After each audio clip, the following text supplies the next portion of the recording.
So magandang umaga mga kabady. So ngayon, kahapon, yung ginawa po natin ay yung inayos natin yung processor nito. So ito, yan. So yan yung ginawa natin kahapon. Yan. So sa awa ng Diyos, gumana naman. So hindi na siya nagpalya. Ngayon, ang naging problema, yung screen natin.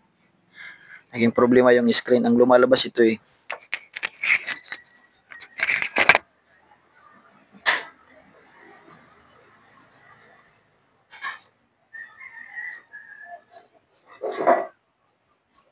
Yan lang yung lumalabas. Screen.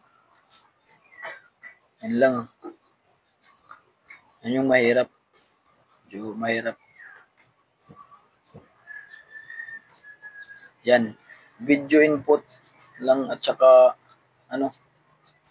tsaka intersleep mode. Yan lang yung lumalabas. Ngayon yung gagawin natin, kadalasan yung nagiging problema dyan, kailangan lang natin linisan yung tinatawag na RAM. Itong dalawa.